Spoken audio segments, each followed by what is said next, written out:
Hello everyone and welcome to the center of the universe, where, for the first time, we will recap the week just gone within the confines of the WWE. If you'd like to see this series become a more common occurrence, then please be sure to press the like button and let me know in the comments below.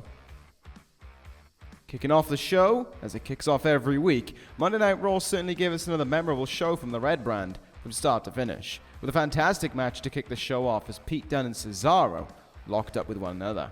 Not with any intentions of the winner receiving a reward, but instead, just let two of the most talented wrestlers on the Red brand collide. Following a brutal fight, Pete Dunne would emerge victorious, and while celebrating his victory, had yet more causes for celebration, as United States Champion Kenny Omega would make his way out and grant Dunne a rematch for the United States Championship, which will take place on the upcoming episode of Monday Night Raw.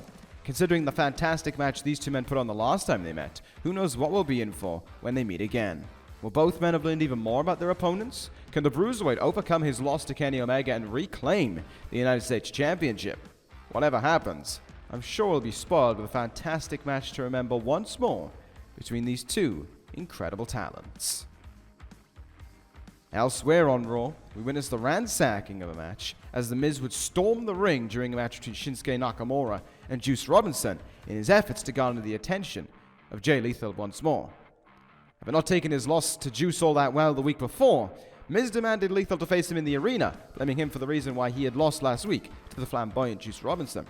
While he would not get his wish, he would most certainly get a message from Lethal, informing the A-lister that he would be arriving to Monday Night Raw in 2 weeks' time. And I'm sure when the time comes, The Miz will be the first to welcome his longtime rival from NXT onto the Red brand. In the main event of the evening, we were witness once more to a tale told between two foes as Hiroshi Tanahashi and Andrade Cien Almas collided, with the Ace gambling on defeating the man who had just barely overcome at the Hell in a Cell pay-per-view in the hopes of joining the World Heavyweight Championship match at the Royal Rumble, which was originally meant to be contested between El Idolo and the World Heavyweight Champion, Roman Reigns. Tanahashi certainly seemed hesitant throughout the match, not only to not attempt the high-fly flow, but to take any sort of trip to the top rope, perhaps worried about a repeat of the ending to their match at that pay-per-view. On the other side, Andrade seemed confident, perhaps overconfident in his efforts to finish off Tanahashi, something that his manager Zelina Vega had claimed would take place not only earlier in the show, but in the weeks leading up to their meeting at the Hell in a Cell pay-per-view. Despite Andrade's confidence, Tanahashi would present a fight to him, and eventually took the risk to attempt the high-fly flow. Once more, Andrade countered and looked to make a repeat happen with a roll-up. However, the Ace would kick out, counter the hammerlock DDT, and pin Andrade with a roll-up of his own, sending Tanahashi to the Royal Rumble and making it a triple threat match for the World Heavyweight Championship. Unfortunately, neither man would have much time after the match to digest what had just happened as the World Champion himself arrived. Reigns, laying out Tanahashi with a Superman punch before hitting Andrade with a spear, certainly made sure everyone was reminded just who was at the center of attention when it came to this saga. Not the contenders, but the leader of the Roman Empire and the longest reigning World Heavyweight Champion. Moving on to the Blue brand in what was certainly a show that left far more questions open than Monday Night Raw had done. With a number of matches ending under controversial circumstances, none were more so shocking in their actions than the main event of the evening, as the number one contender to the WWE Championship, Jay White, would viciously assault the right-hand man of the WWE Champion in Mojo Rawley. White, seeking revenge for last week's beatdown, systematically dismantled Rawley, seeking Ciampa to storm to the ring, calling it not a match, but a message. The WWE Champion, however, would not play the games that the Switchblade desired, which led to drastic consequences, with White drilling Mojo with a concerto, effectively handing a DQ win to Rawley. By the time Ciampa made his way out, the damage was done, and now it would turn to the Blackheart, as White would hit the Blade Runner onto the WWE Championship, leaving Ciampa laid out in the ring with his beloved goalie beside him, and momentum swinging back into the favor of the Switchblade. However, the show mostly centered around two men on that evening, that being Jeff Cobb and the Machine, Brian Cage. With Cage showing up on SmackDown to attack Cobb, having been powerbombed onto a car windscreen to close out the prior episode of SmackDown, the two men would lock horns once more.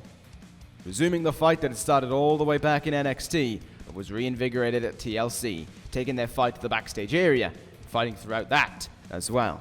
Eventually, Cage would escape the grasp of Cobb, which led to Cobb's meeting with the SmackDown general manager Shawn Michaels while on the hunt for the Machine.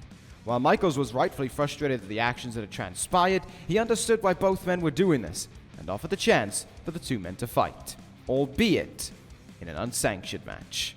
Michaels would hope that this would see the end of the rivalry between the two men by whatever measures that may be. I have been informed to tell you to stick around until the end of this video, as there will be a huge announcement in regards to this upcoming match. Moving on to the final show of the week, ECW had its focus towards the three stories that have been fairly significant on the show for a number of weeks at this point. Firstly, we saw the demands from Buddy Murphy, demanding Rey Mysterio to answer his challenge for the ladder match at the Royal Rumble that he had set out the week prior for the ECW Cruiserweight Championship. Murphy would start the show standing atop a ladder, ranting about how there were only 2 ECWs left in the career of Rey Mysterio and how Rey Mysterio should come out here and accept the opportunity while it was still present for him. Murphy would rant on, that was, until Mysterio ended Murphy's speech, toppling him from the ladder and replying with a simple "I accept" to Murphy, informing him that next Sunday, whatever it takes, these two men will fight once more, perhaps for the last time. Elsewhere on the show, it seems as if we'll be finally coming towards the closing of the saga between the British Empire, Mark Andrews, and Tyler Bate. Having finally closed the chapter of drama within the British Empire, Andrews closed out the show by opening yet another one, as he made sure that Tyler Bate knew just where he lay as he connected with a low blow to Bate just moments after Bate had prevented Gibson from using a steel chair in their contest. On this past episode of ECW, Andrews explained his action, saying that he had to show everyone where he stood and that Bate had to finally learn to stay out of his business. Bate, however, would make his way out with a great sense of grief in his heart for what had transpired, apologizing repeatedly for Andrews for abandoning him in the eyes of Tyler Bate so that he could achieve his own success in the WWE. Andrews informed Bate that the time for apologies were over and there was only one way that these two men were going to be settling their issue. Andrews would challenge Bate to a match on the forthcoming ECW, where, should Andrews win, Bate must remain out of the business of Andrew and the British Empire for good. However, should Bate be victorious, Andrews will leave the British Empire and stand beside Tyler Bate, as Bate has always wanted.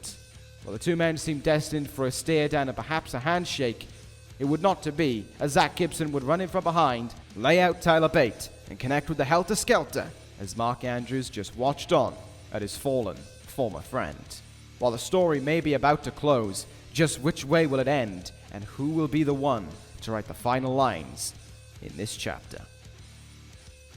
The main focus, though, was on the upcoming ECW Championship match between Johnny Gargano and Tetsuya Naito at the Royal Rumble. Having demanded a stipulation for his match, Naito's plan had backfired last week when LIJ would have to compete in 2 matches, thus determining 2 stipulations for the upcoming match. Firstly, Sonata would have to go to battle with the greatest of all time in Seth Rollins, wrestling his first match on ECW in over 5 months. Rollins, preparing for his own quest to win the Royal Rumble from the number 1 spot, would defeat Sonata with a curb stomp, declaring in his victory speech that the match between Naito and Gargano would be removed of any LIJ invasions, as the two men will meet in a steel cage match. Later on in the evening, in the main event, Hiromu Takahashi would face Johnny Gargano himself, with a shocking ending once more transpiring on an episode of ECW. As Gargano had Hiromu essentially beaten, the Time Bomb was blindsided by a masked man wearing none other than a Seth Rollins shirt. The same shirt that Rollins had worn earlier in the night when he was backstage talking to Gargano. Gargano found himself in complete shock, wondering if the man he had defeated at SummerSlam had come back for revenge in the worst way imaginable. The ruse was exploited by none other than Tetsuya Naito himself, as an evil emerged from under the mask, but his attack on Gargano failed, as he was laid out with a Goat Slayer. However, with Hiromu having been victorious, Naito put himself in the position to decide the second stipulation to their steel cage match, declaring that should Johnny Gargano lose next Sunday, he will no longer be able to challenge for the ECW Championship for the rest of the year. Gargano, upon hearing the news, found himself frozen in place as the show went off the air. The shock value had truly reached the heart and soul of ECW, understanding that he now, truly, had reached his final opportunity to topple LIJ and Naito from the top of ECW. With the weight of the world on his shoulders, can Johnny Gargano become Johnny Champion once more? But before we close out this edition of the Center of the Universe, we have a special announcement from the SmackDown General Manager Shawn Michaels in regards to the upcoming match between Jeff Cobb and Brian Cage. In a press release that was aired shortly after SmackDown had gone off the air, Michaels stated the following: "In light of the upcoming unsanctioned match between Jeff Cobb and Brian Cage, all measures are being taken to ensure that this match will not be attached to the SmackDown brand, and with it, the WWE. As such, the match itself will not take place on the upcoming SmackDown show, but rather after the show in a separate airing, with all references to SmackDown, such as the apron, Titantron, referees' badges, and electronic billboards, being removed entirely. Furthermore, actions have been taken outside of my hands in order to ensure the separation of this match with the company of World Wrestling Entertainment." With this in mind, CEO Vince McMahon has taken the decision to remove Larry Zbyszko from the commentary booth for this match, and will instead be placing a man from outside of the company in his place. This has been undertaken to ensure the safety of the WWE from any legal ramifications, but to also make sure that the two men in question will show no remorse on one another. Whatever transpires in the ring between the two men, they will be the only party in question to receive any blame should any drastic and unwanted outcomes take place during their contest. Having had the chance to read the press release for myself and find out a few other pieces of information, I can reveal that in my place at commentary for this contest will be one of the most talented commentators within the wrestling community and a good friend of mine in Murph's YT13. Whatever may happen between Jeff Cobb and Brian Cage, one thing will be for certain, that with Murphs in the booth, the match will be even more memorable than it is already shaped up to be. Well, that'll do it for another iteration of the Center of the Universe. Once again, if you would like to see more of these recaps, then be sure to leave a like and let me know in the comments below.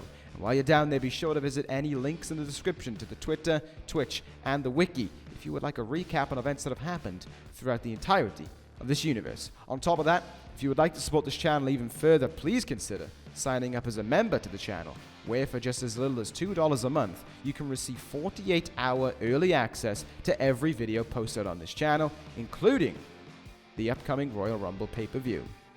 Whatever happens, we're certainly in for a go-home week to remember, as the road to WrestleMania is truly about to begin. From ProJaked, we'll see you next time for Monday Night Raw. Take care, everyone, and ta-ra.